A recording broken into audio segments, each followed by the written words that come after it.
other than sunlight, which can be fatal to them. There are very few ways in which to conquer a vampire. However, various legends and reference books about these creatures of the night, as well as my own experiments, have affirmed the following.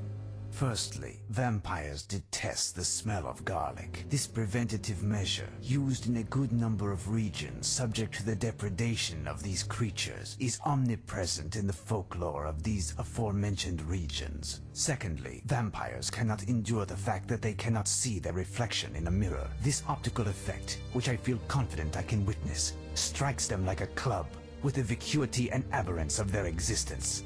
Thirdly, some storytellers mention an irrational fear of running water, as well as a specific vulnerability to silver bullets. I have not been able to test and validate these theses. In fact, during the half a lifetime that I have dedicated to the research and annihilation of these creatures, I have only had as true recourse 3 weapons which have proven decisive. The crucifix foremost. Brandished with conviction, it fights off these creatures and prevents for a moment all attacks from them. Next, holy water. It serves to inflict wounds on the creature because it burns its flesh like acid. Lastly, a wooden stake is the final instrument of destruction. After having discovered the sanctuary of the enemy, one must profit from its damned slumber in order to strike with the greatest force into the beating heart of... Professor, it's me. It's Maria, your lodger. Professor, there's a letter here. Can you hear me? Yes. Slide it under the door. Can I get you anything, Professor? Something to eat, perhaps? What? No, thank you, Maria. But, Professor, it's been 4 days now that you haven't been outside, is it? Maria, I am trying to work. Leave me in peace.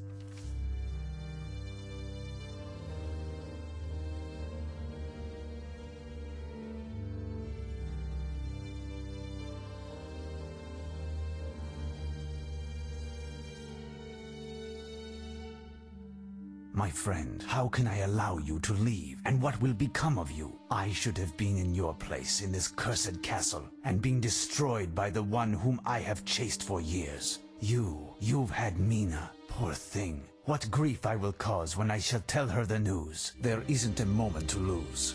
We must inform Mina. She is in grave danger.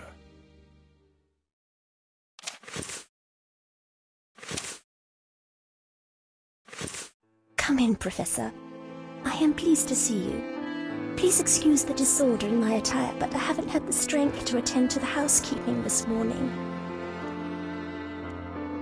But what is going on, Mina? And where is your servant? Jenny is absent. She's with her sister. My God, I am at a loss for words. We found her poor sister yesterday, dead.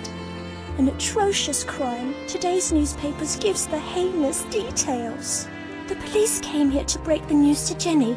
She was shocked and had to go to the police station to identify her sister. What a tragedy! She was my junior by 3 years and now she's dead. But what a paltry hostess I am. To what pleasure do I owe your visit? Have you received news of Jonathan? Not at the moment. I came to see if all was well. Jonathan repeatedly insisted I take care of you. I reckoned. Could I take you for a stroll in the park, perhaps? Nothing would give me greater pleasure. I must alter my thoughts. Give me a few moments in order to ready myself. I did not have the courage to break the sad news to her, but it must be done sooner or later. What could have happened to this poor young girl? Mina told me that it was mentioned in the papers.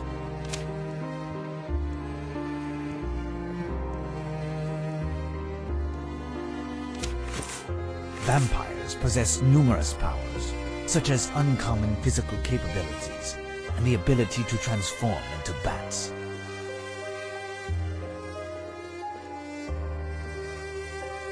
This pile of newspapers must have belonged to Harker.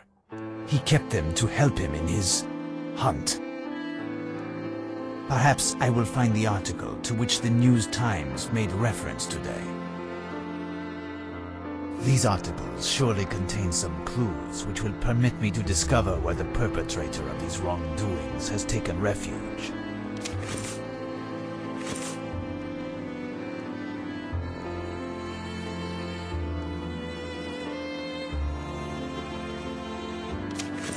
Damnation! This cannot be a coincidence. Harker's letter spoke of his host's interest in London. I must get to the bottom of this. It is a photograph of Harker. Mina is very much in love with him.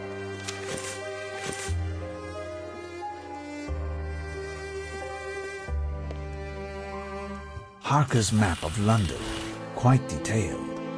These articles surely contain some clues which will permit me to discover where the perpetrator of these wrongdoings has taken refuge.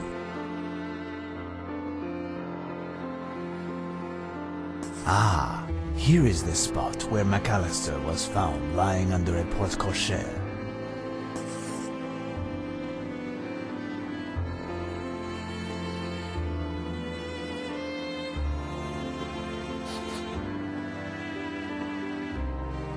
Ah, here is this, and that's the direction which the aggressor took to escape. That's where the corpse of Jenny's young sister was, and that's the direction which the aggressor took to escape. Here is the place where this young religious woman was, and that's the direction which the aggressor took to escape.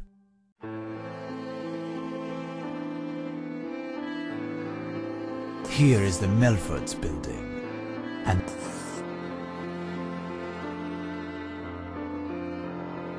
all of these paths cross at a point. Godalming Manor, next to Bloomsbury Cemetery. I must get there as soon as possible while it is still day. The park and Mina will wait. My dear child, I had forgotten some urgent business that calls me elsewhere in London. We aren't going to the park. It is only postponed for the time being, but I would like you to do something for me. Could you please find me a dozen bulbs of garlic from one of the markets? Bring them here and hang them near the windows. Near the windows? Ah, yes. I do not have the time to explain it to you, but you must do this for me. And if a stranger comes to see you and claims to be here on my behalf, or that of Jonathan, do not, under any circumstance, let them in. You are alarming me, Professor. Should I be worried? No, it is nothing. At least, I think not. All will be well. I shall return this evening, and we shall dine together. If I am still alive.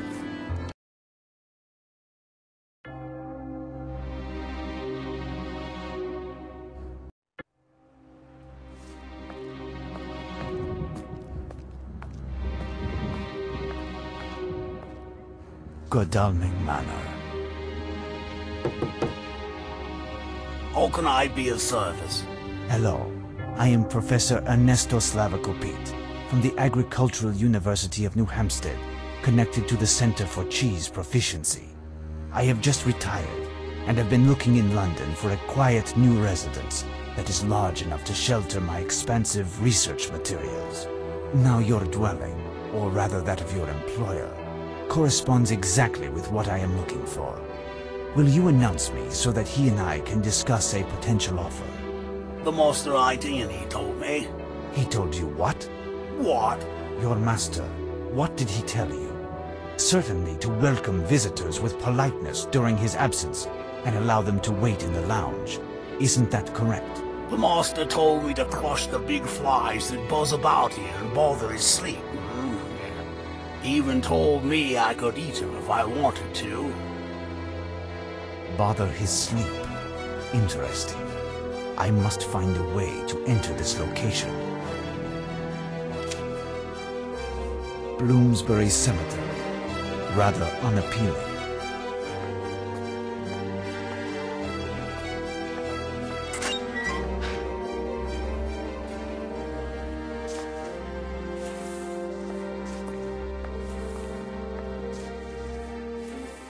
Hello, my good man. I would appreciate some information on the house next to your beautiful... Oh, got me no time to natter like an old lady, mister. You got me a tomb to dig, and take my word for it, tain't no piece of cake. You are digging a tomb. Wouldn't one use an ordinary shovel for this kind of labor? Oh, right you are, mister. But mine is in the tool shed, and the combination lock is busted. Impossible to open the confounded door. I'm almost done anyhow. Have you worked here long, sir? Long's my name. Oh, I've been slogging away here for a wee bit. I used to work in tarring, you know, and I've bartended a wee bit too. Now I got me the best of both. I'm dirty from morning till night, and the clients never complain about the service. And you do not know the combination of this lock? Well, you know, as it happens, it'd be the boss who put it on, see? It's stronger than the old one, on accounts of the blighters who lurk around the cemetery at night this past while. He told me the combo, but, Let me guess. You forgot it. Mister now, I'd be a grave digger, me, not a pen pusher. Have to wait till the boss gets back to open it. That's right. I use my mitts while I wait. If you would happen to remember some of the numbers, I could perhaps try to open it. All combinations have their logic, generally. Oh, ain't likely, mister. I can't remember a thing. Oh, wait. He said that if I drew a